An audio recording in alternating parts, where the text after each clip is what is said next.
Hello and welcome to Cheapskate. I'm Cameron and today we are depthing, widthing and carving our neck.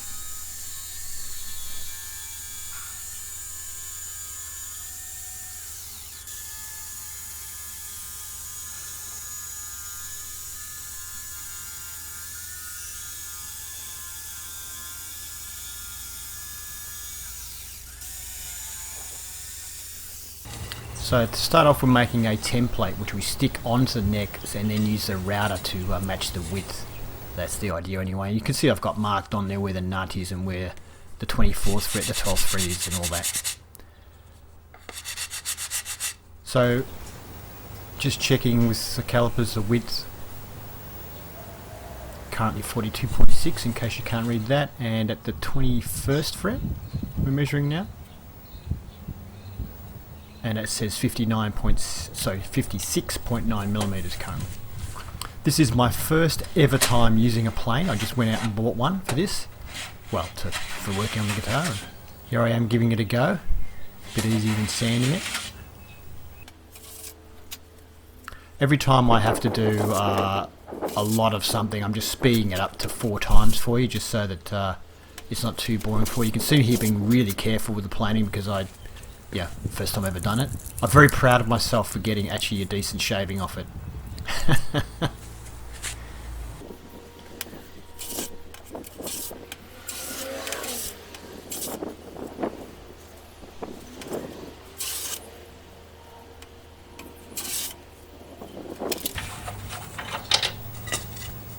It'll be a bit too noisy to talk later, but I also make a decision with the headstock that to trim the extra width off the top of the headstock.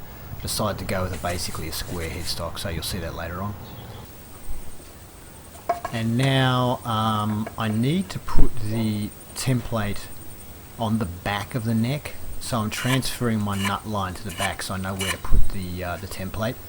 I was originally going to put it on the top of the neck, but then I realized that because I had already attached the headstock, I couldn't put the back of the guitar neck down on a flat table, which I needed to do. So I decided that I'd have to put the template on the back, and so I had to move the nut line to the back. So I just line up the very end of my template with the nut. That's the way I've done it. We're using the Luthier's trick here, just to a bit of super glue on masking tape on both ends. I was watching Texas Toast recently, and they use some really good double-sided tape. That's actually good double-sided tape, but transport to Australia is pretty expensive from America.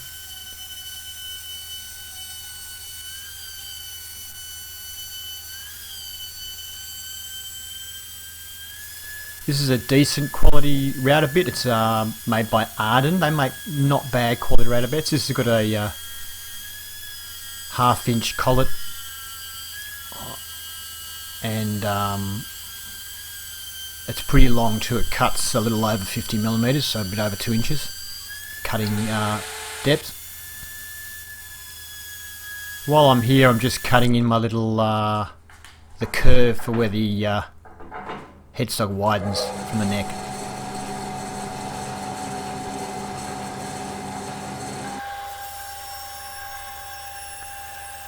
So now we're just trimming the sides off that extra piece of the headstock that we use with the scarf joint. I wasn't sure earlier whether I was going to maybe do something with the top end of the headstock, like widen it out or do some sort of shape in it or something, but I just decided to go with a square headstock. Now I'm just sanding it nice and smooth with the rest of it.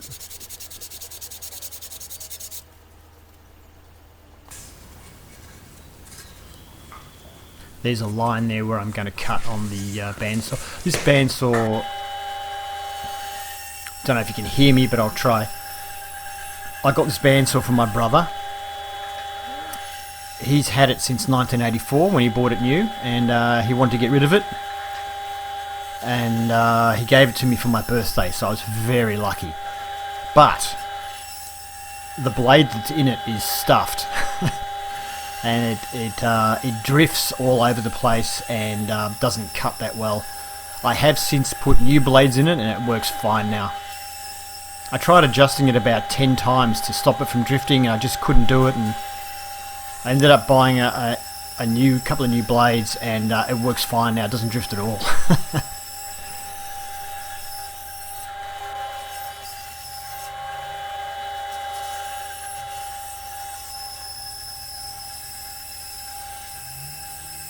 Bandsaws are fantastic if you're building guitars, by the way.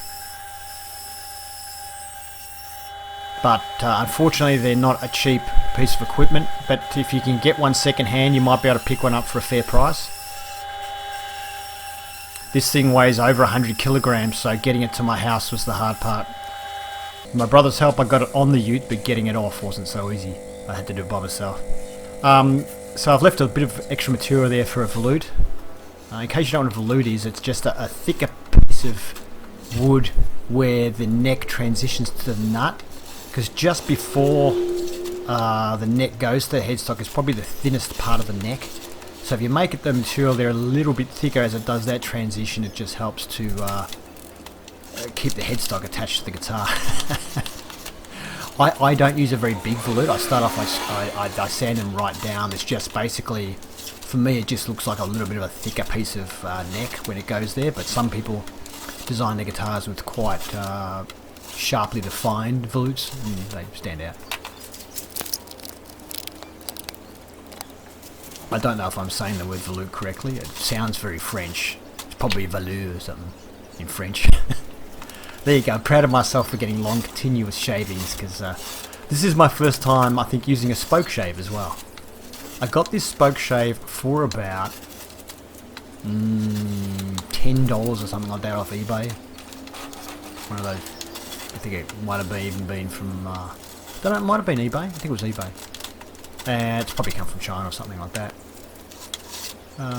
But yeah, I mean the metal it's made of is really awful metal, as far as the handle part and all that. The blade metal seems to be okay, and I sharpened it myself, so it cuts well. But anyway, yeah, it works, so.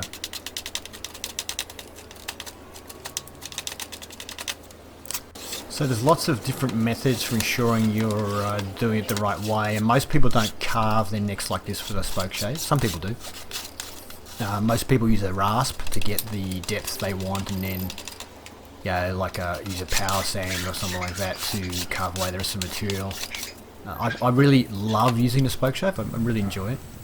There you can see what I'm aiming for. So 19mm depth at the nut, and I end up going much lower than that. So 19mm ends up, or about 20mm ends up being what the depth I end up with the fretboard on.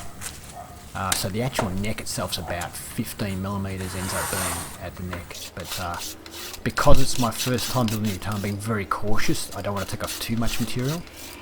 But after a while I build up confidence in the materials and stuff, and I start to work out where I'm at, and I go thinner.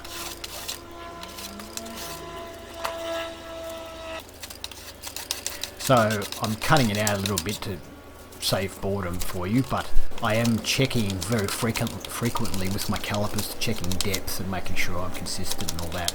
Doing a bit of work on the volute here. You can do quite a few different sort of tasks with a spoke shave. I'm basically keeping one hand stationary and just turning the other hand, and it sort of allows you to cut circular, if that makes any sense.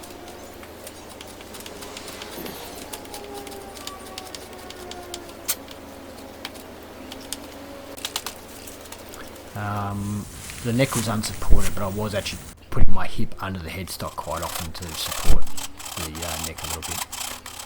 Just using a rasp now to shape the volute area a bit more.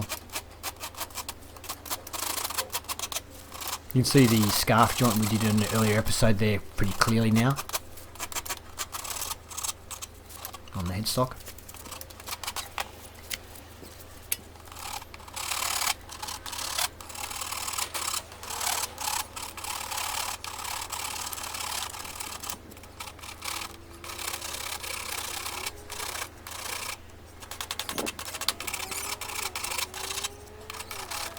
So I'm doing a voiceover at the moment, but a little bit later in the video, probably the last third of the video, all the talking will be me actually on camera talking.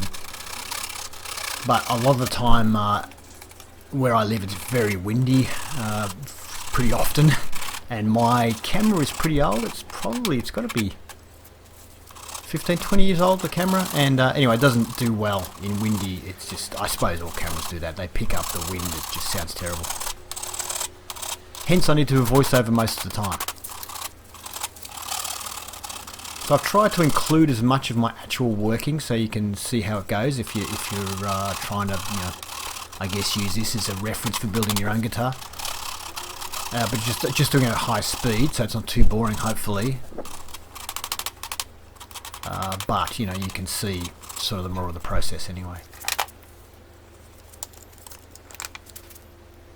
And yes, I know it looks pretty rough at the moment, but it's one of those things, you just smooth everything out a little bit at a time. And I'm not necessarily doing things the best way either, or the ideal way. I'm just winging it. It's my first time doing it, and I'm trying to learn it. And I do make mistakes too.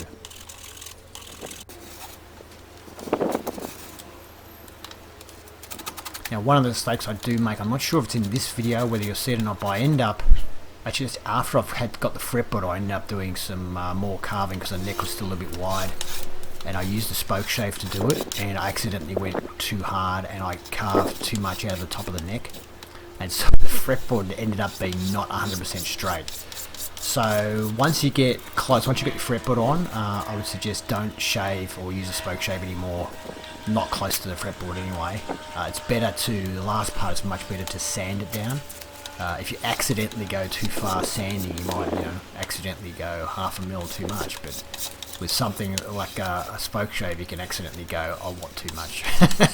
So yeah.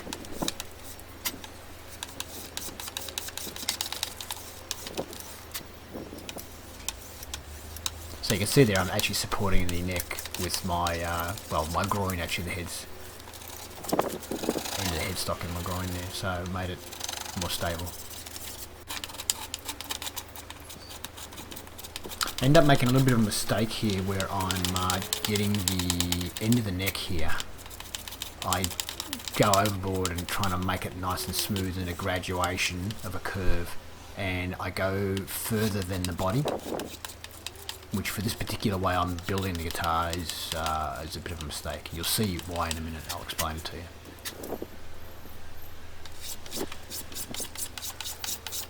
You can see my little dog running back and forth every now and then in the background. Miniature sausage dog, the dachshund.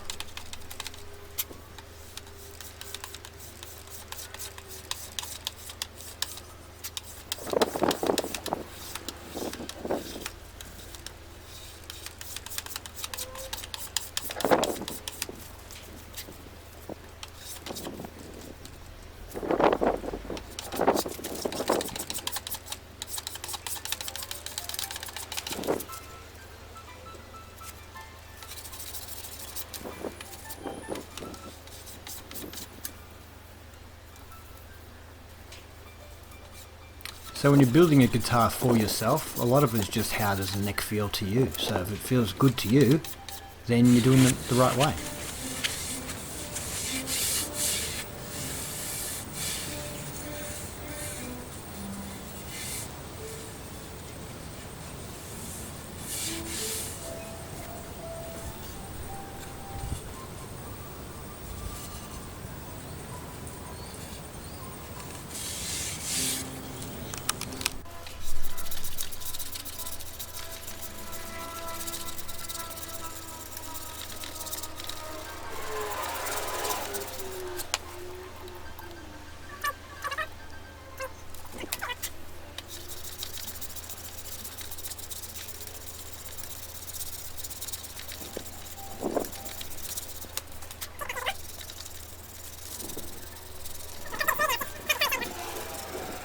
In case you're wondering, I did actually mean to speed this up. I didn't say anything important, so...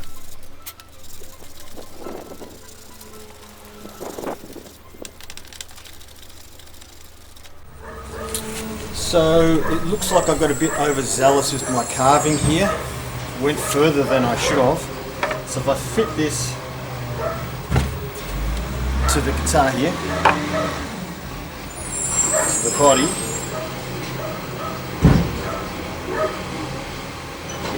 there, that's where I want it to be. I'll hold that in place and I can show you this where it meets the body here. See this bit here? The neck's actually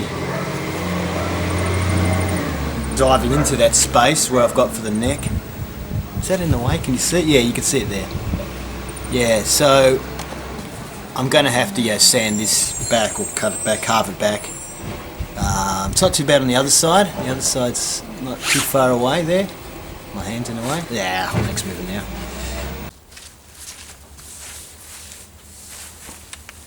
So now that I've got the fretboard on, the sides are looking kind of flat. The neck looks quite different once the fretboard's on, so it's sort of too flat here on the side, so I'm going to try and take a little bit more off this sort of area here, get this down a little bit and then get it down, angling in a little bit more towards the fretboard. I do want a sort of a D neck.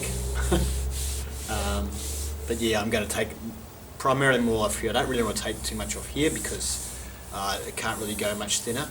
So I'll take it mainly off here, I think, and then maybe just down here a little bit. We'll see how we go.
So I'm going to be doing it like this, but obviously the paper side down. I've never done it before, so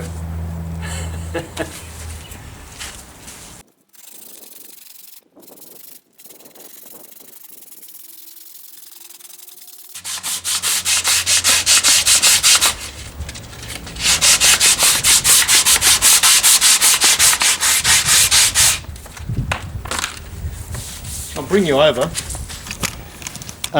This is 60 grit paper, and as you can see straight away now, it's taking off the edges from the plane pretty rapidly. This 60 stuff really eats into the timber here. Well, when there's ridges anyway. Once it smooths out, it'll probably stop eating into it so much.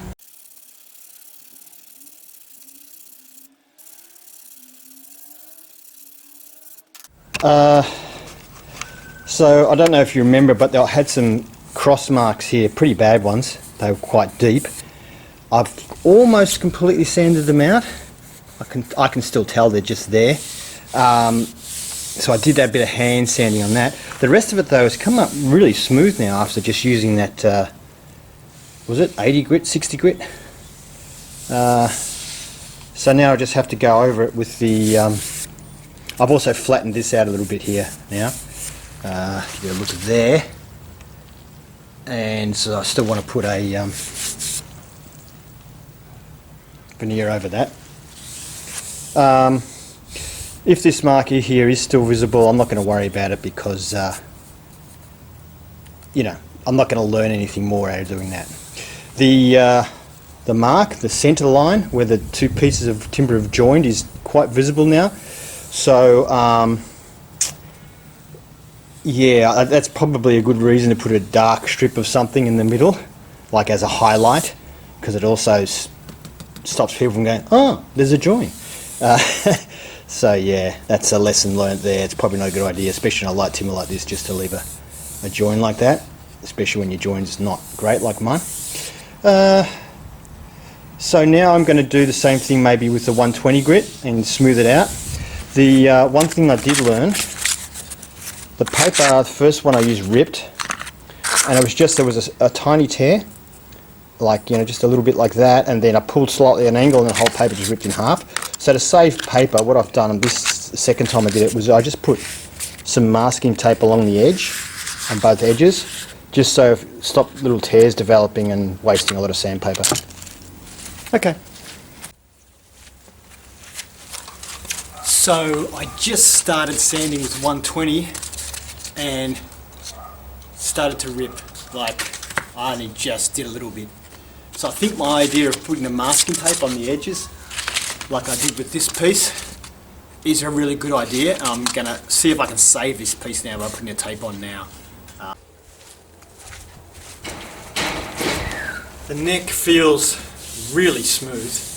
I taped it up, even with the rip in it. Once the rip was taped, it didn't rip any further, it didn't rip again. So I would definitely say put tape on. But this technique of just doing this works really well, and it's really fast. Like, it was hardly any effort at all. And it feels really nice now.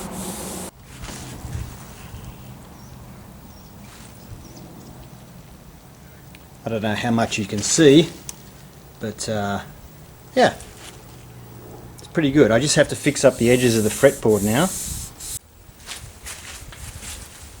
So after all that sanding under the neck here, and the extra wood I took off with the plane, the spoke shave, I just wanted to check the neck to make sure it was still reasonably flat and it hadn't moved.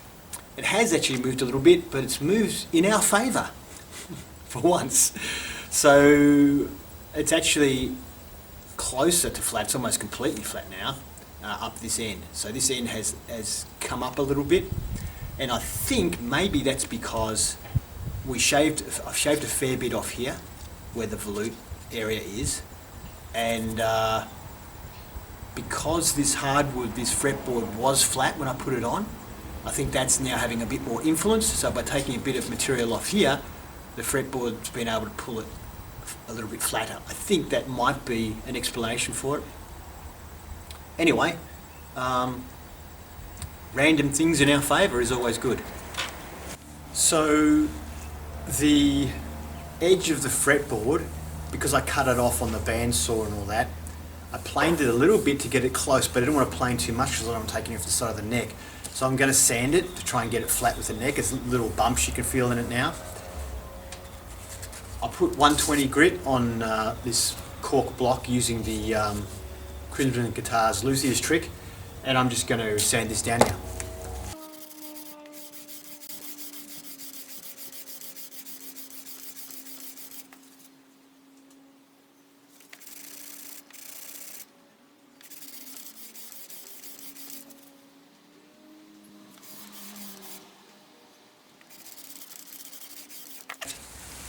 That worked much more quickly and much more easily than I thought. It just flattened it out almost straight away. So that's great. After I started doing it, I thought, oh, maybe I should use a beam. I've got a sanding beam, because it would have been really flat over a long distance, and that probably would have been smarter. But it's worked out well anyway. I guess this hardwood isn't so hard that it it makes you go into the pine. So, all good. I hope you enjoyed the neck carve video of our prototype build. If you did, please give it a thumbs up, and if you'd like to see more, please subscribe.